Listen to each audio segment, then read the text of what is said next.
Take a close look at this security camera footage. The date is March 14, 2024. 31 seconds is all it takes to capture the final moments before a devastating tragedy unfolds. You see an elderly man in a wheelchair on a stone patio. A 35-year-old woman in navy scrubs walks toward him. She bends down. She places her hand gently on the armrest. She kisses him on the mouth.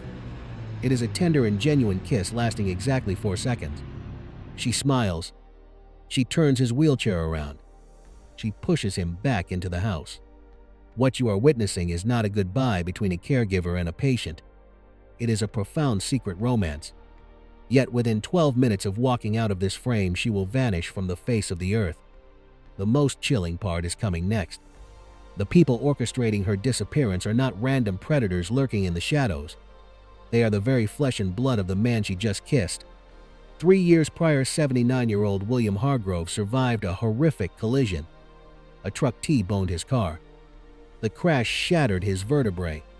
The millionaire was left permanently paralyzed from the waist down. Initially, his son Bradley and daughter Christine and grandson Tyler played the part of a devoted family. But as months bled into years, the visits stopped. William spent his 80th birthday entirely alone in a massive and silent house. He wrote in his journal that his family had evaporated the moment he became a burden. They viewed him only as a signature on a checkbook. Enter Alicia Turner. At 32, she had abandoned her nursing degree to care for her dying mother. She subsequently took a job as a home health aide. On her first day, she did not treat William like a broken man waiting to die. She avoided running through a medical checklist. She asked him what his favorite meal would be if he could stand in a kitchen again. She brought the ingredients to make his late wife homemade lasagna. William cried.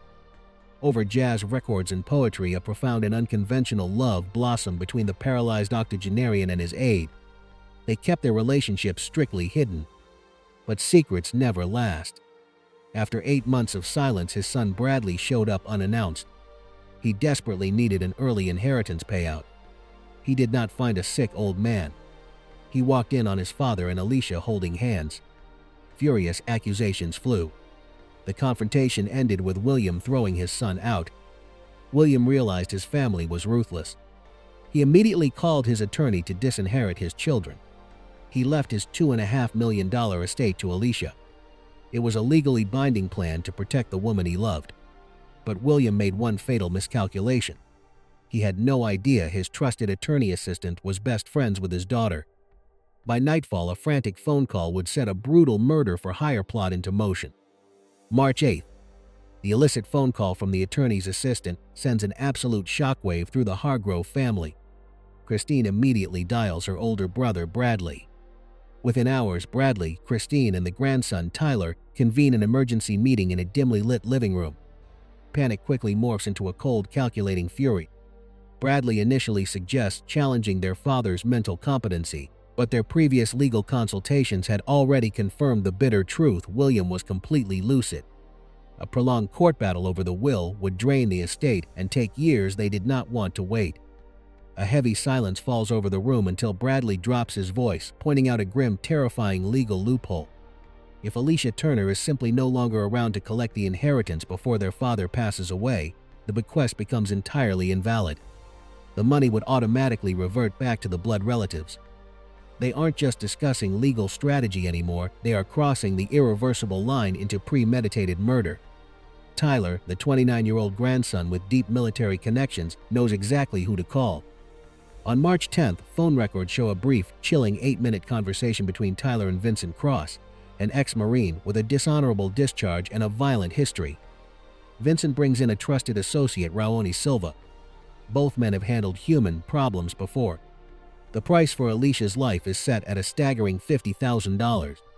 Half up front, half when the target is eliminated. Bank records would later reveal Bradley brazenly withdrawing the exact amount in pure cash over the next 2 days. By March 12th, Vincent and Rayon are parked down the quiet street from William's house, conducting a surgical military-grade surveillance operation. They learn Alicia's exact daily schedule, memorize the license plate of her green Honda, and note the precise moment she leaves her shift. They are not acting on impulse, they are hunting. Thursday, March 14th arrives. This is Alicia's last workday before a scheduled week of vacation. Inside the house, William is secretly holding onto a diamond engagement ring he purchased 2 weeks prior, waiting for the perfect moment to propose. He has absolutely no idea that his own grandson texted the hitman at 11 in the morning, officially giving the green light. At 6:34 p.m., Alicia shares that fateful 4-second kiss with William on the stone patio.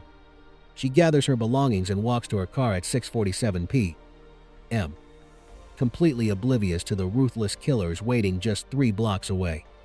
As her green Honda turns the corner, Vincent's white rental van seamlessly slips into traffic right behind her. Alicia makes a routine stop for groceries, pulling into a quiet, poorly lit section near the back of the parking lot. It is exactly the kind of deadly isolation the ex-Marines were counting on. She pops the trunk and reaches for her reusable shopping bags. Suddenly, the white van aggressively cuts off her exit. 2 massive men jump out into the evening air. Alicia screams and fights back with every ounce of strength she has, but against 2 heavily built, highly trained military veterans, the young nurse has absolutely no chance. Within 30 terrifying seconds, Rowan violently zip-ties her hands, covers her mouth, and forces her into the dark cavern of the van. A nearby store employee hears the brief commotion and watches a white van speed off into the night, but dismisses it as a domestic dispute and tragically never calls the police.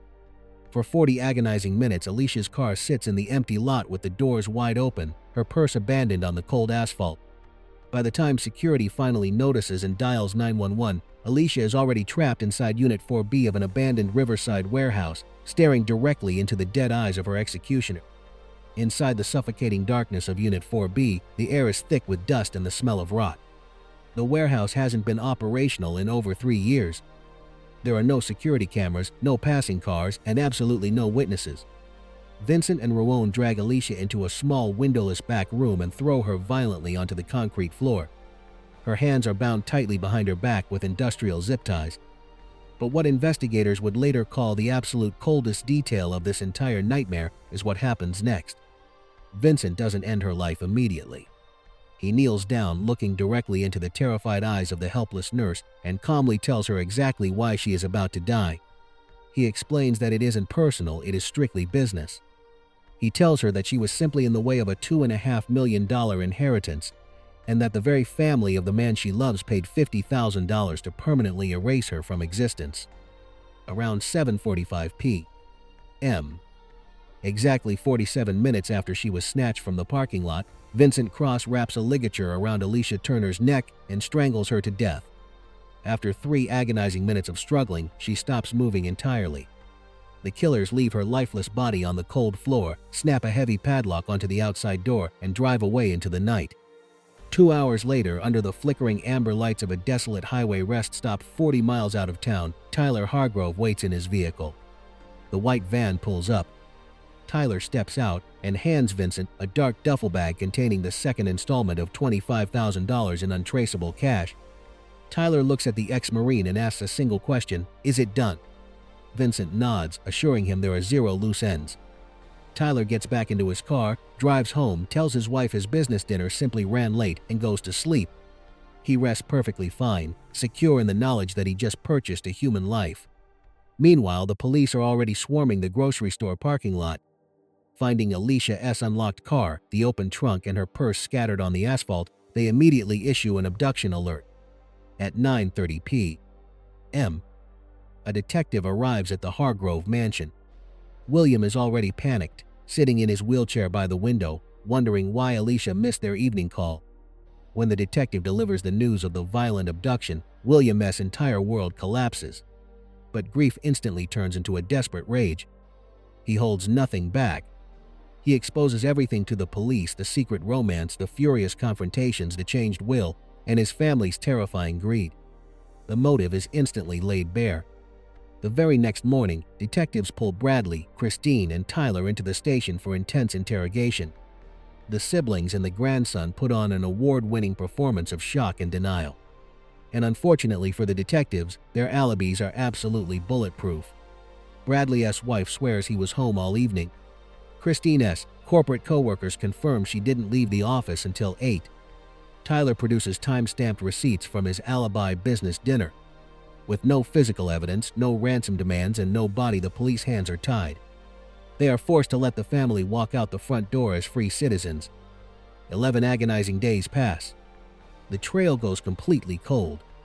William stops eating, stops speaking, and just stares blankly at his door, waiting for a woman who will never return. Bradley, Christine, and Tyler quietly celebrate, convinced they have pulled off the perfect, untraceable murder. The fortune is finally safe.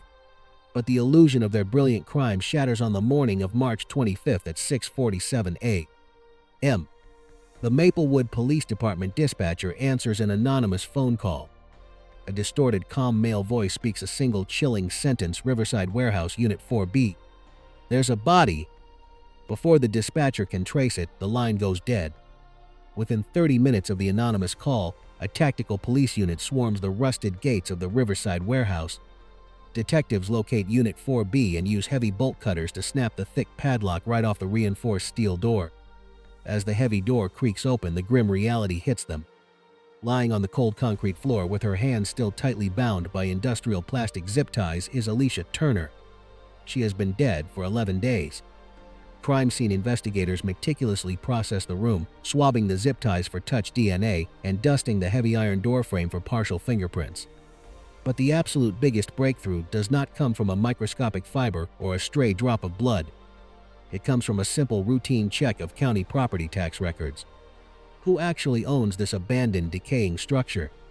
The answer sends an immediate shockwave through the precinct. The deed is registered to Hargrove Property Management, a corporation solely owned and operated by Bradley Hargrove. The arrogant son had used his own vacant commercial property to hide a murdered woman, practically leaving his horrific signature directly on the crime scene. This singular, monumental mistake changes the entire trajectory of the investigation. The bulletproof alibis instantly crumble as a judge signs sweeping, comprehensive warrants for the family's bank accounts, cell phones, and digital footprints. The hidden truth bleeds out through the data. Investigators uncover Bradley's an incredibly suspicious $25,000 cash withdrawals, perfectly aligning with the days before the abduction. But the most damning piece of digital evidence belongs to Tyler. Buried deep in deleted server logs is an encrypted text message sent at 6:42 p.m. on the night of the murder. It was sent to a burner phone belonging to Vincent Cross. It reads, "Target leaving now. Green Honda. Plate Charlie David 7283. Tyler had sent that exact message a mere 5 minutes before Alicia walked out of his grandfather's house. He had either been personally watching from the shadows, or he had ordered someone else to do the tracking. Armed with the burner phone data, detectives easily traced the white van. Rental records show it was secured using a fake identification, but the criminals forgot about the agency's high-definition security cameras. Clear footage captures Raul Silva proudly picking up the vehicle and returning it 2 days later. Forensics completely tear the van apart, finding microscopic traces of Alicia's DNA buried deep in the upholstery and synthetic fibers perfectly matching the murder weapon. On April 3rd, the hammer drops. Coordinated SWAT teams smash through the front doors of the Hargrove family homes. Bradley, Christine, Tyler, Vincent, and Raoni are all dragged out in heavy iron shackles, charged with first-degree murder, kidnapping, and conspiracy. By September, the trial of the century consumes the courtroom. The prosecution masterfully uses the 31-second video of Alicia kissing William to prove their profound love, shattering the family's disgusting narrative that she was a manipulative gold digger. Despite the overwhelming digital evidence, the high-priced defense attorneys viciously fight back, arguing that the case relies entirely on circumstantial connections without a direct, recorded confession. The trial drags on for 12 grueling days, and Bradley looks remarkably confident. But on day 13, the ultimate devastating twist strikes the family from within. The cold, united front completely shatters. Terrified of spending the rest of his natural life in a concrete box, Tyler Hargrove violently turns on his own blood. He quietly negotiates a massive plea deal with the district attorney life, with the possibility of parole after 30 years, in exchange for his full, unvarnished testimony against his father and his aunt. Tyler takes the stand in a dead silent courtroom. He coldly details every aspect of the blood-soaked conspiracy. He points directly at his own father, Bradley. He identifies him as the ruthless mastermind who ordered the execution. Tyler outlines exactly how he personally handed the military-trained hitmen $50,000 in a dark parking lot. The jury needs barely 4 hours to deliberate. They find all defendants guilty on all counts. The judge hands down merciless sentences. Bradley and Vincent and Raon receive life in prison without the possibility of parole. Christine receives 25 years. Tyler receives life with a chance of parole. The gavel heavily falls on October 14th. This finally brings justice for Alicia. But fate delivers one final heartbreaking twist. William Hargrove experiences heart failure on that exact same afternoon. This happens just hours after watching his treacherous bloodline sentenced to rot in concrete cages. His heart simply gives out. A hospice nurse later reveals his devastating final words. He said, "I waited 82 years to find true love, and my own son took it away in 31 seconds. Both William and Alicia are now gone." The family arrogantly assumes the massive $3.2 million estate will legally default to their next of kin. But they entirely forgot the brilliant ironclad clause William engineered. Bradley and Christine and Tyler are officially convicted of a violent crime against Alicia. Because of this, their inheritance is permanently voided. Every single penny is stripped away. The entire fortune is immediately transferred to a local charity. The family orchestrated a brutal murder out of pure greed. They receive absolutely nothing but a lifetime behind bars. Yet the most terrifying detail hides deep within the police interrogation transcripts. A horrified detective asked the hitman Vincent if he had ever been hired by relatives before. The killer simply smiled into the camera. He told the detective, "You would be surprised how often families kill for inheritance."